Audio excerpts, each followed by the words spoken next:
Sunny's Face's first ever skin coverage product is here, meant to be a multi-stick which does it all: base, conceal, contour, and all that jazz, dressed in a matte, natural looking finish.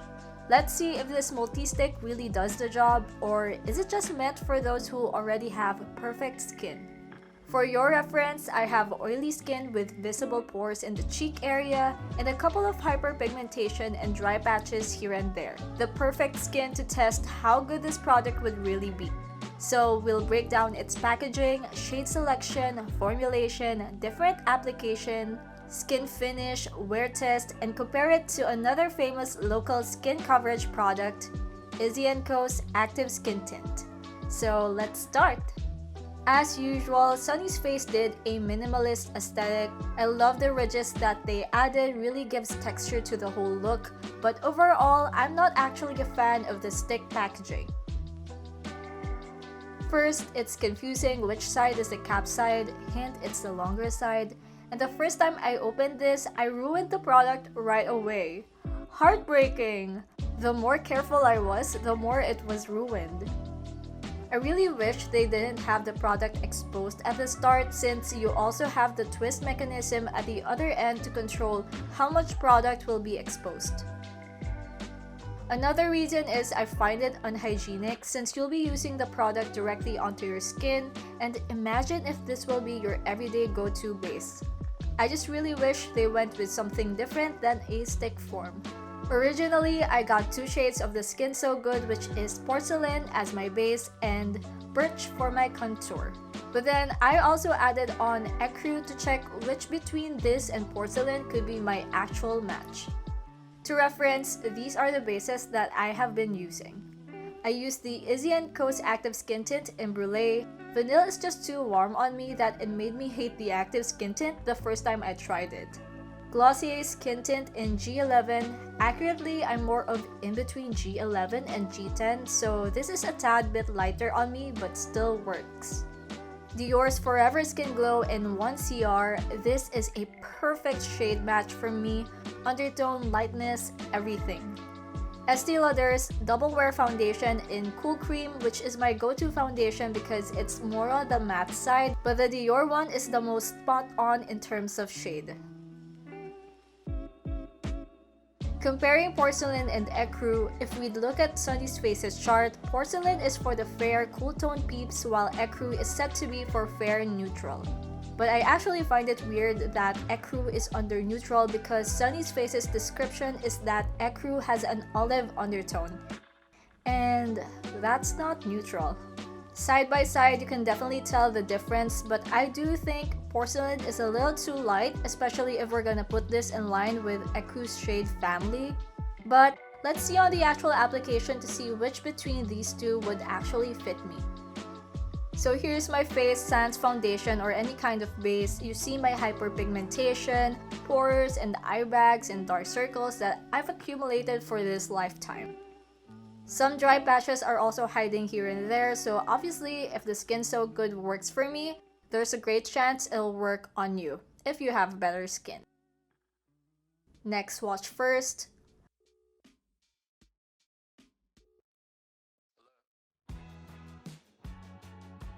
On this side, I'll apply Porcelain, then on the other half, Ecru. First, I'll use my hands. This has always been my main tool for base application, but as we go along, I'll use other tools as well. So I'm gonna start with the eye bags and dark circles sans color correction.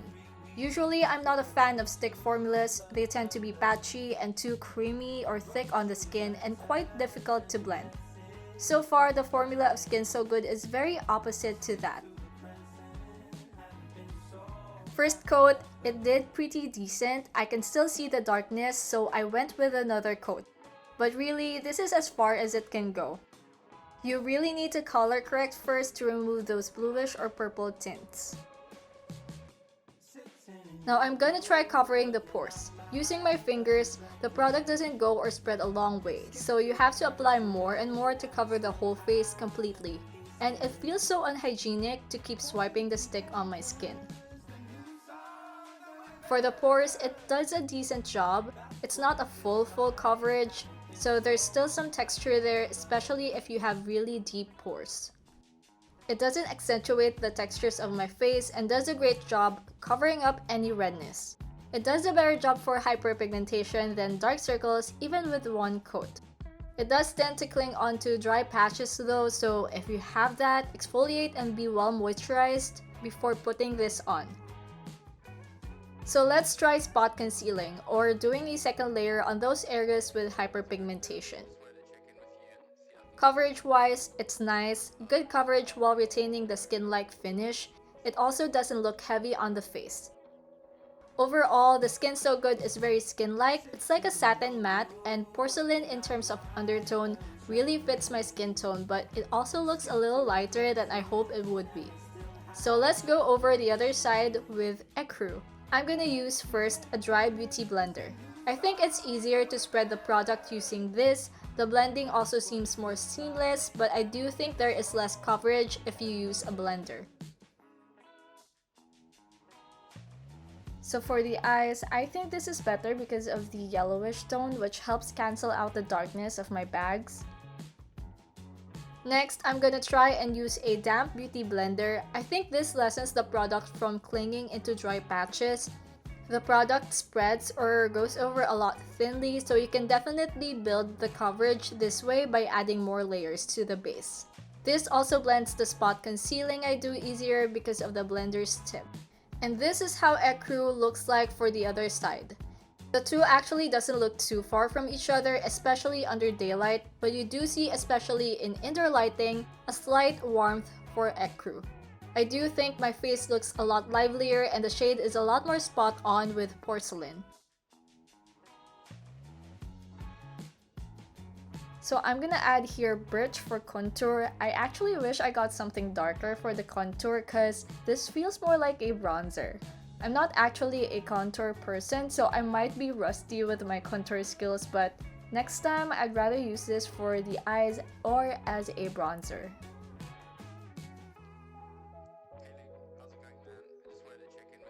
So now I'm going with porcelain on the other half, and then I'm gonna apply the active skin tint on the other side. The active skin tint spreads a lot faster, it has a very watery-like consistency. It doesn't provide as much coverage as the Skin So Good, but both really livens up my face. This doesn't really cling as much onto dry patches, and for the many months I've been using this for my everyday, I do know that there is a limit to this in terms of covering hyperpigmentation. But the skin-like finish of this and the fact that it doesn't break me out is one of the reasons I love it too. Oh, and yeah, this one has SPF, Skin So Good doesn't have one. So here is the Skin So Good and the active skin tint side by side. Initial thoughts: active skin tint looks more seamless, dry patches aren't really accentuated, while the Skin So Good has more coverage. But stay tuned to the wear test to know more about how these two would compare.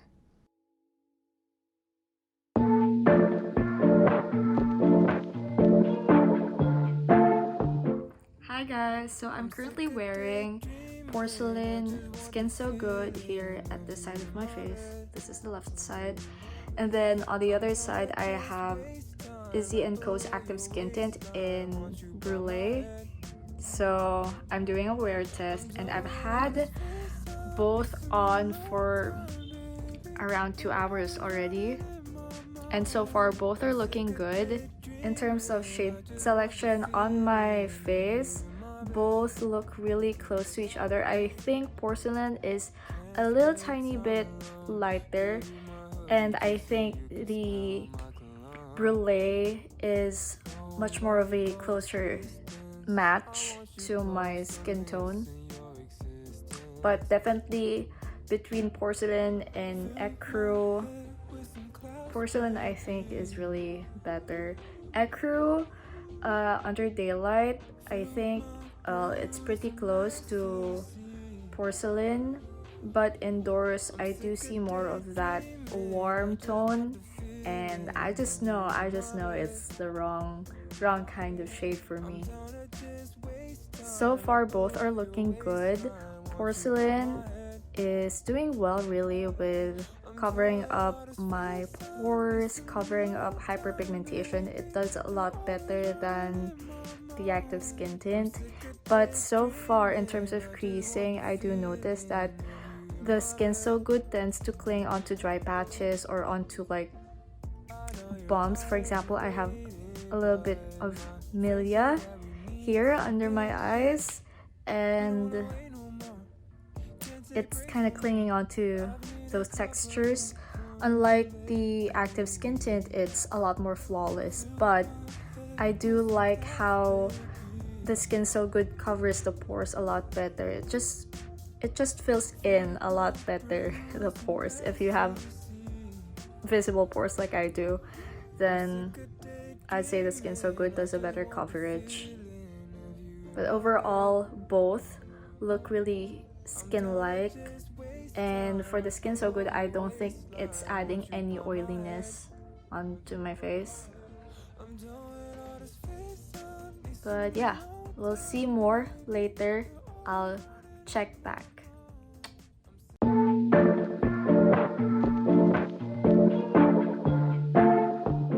So hi guys, so it's 10:30 p.m. already, so it's been more than 6 hours since I last checked in, and both the Skin So Good and the active skin tint on this side, they still look pretty good.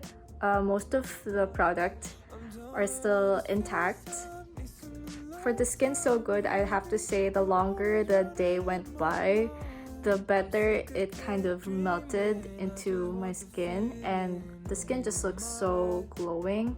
I like the pore coverage more of the Skin So Good, so if you have very visible pores and if you have oily skin like I do, then the Skin So Good is gonna sit pretty well on your skin. Both generally are not heavy on the face. Even the Skin So Good, it's not heavy on the face, and both look very skin-like.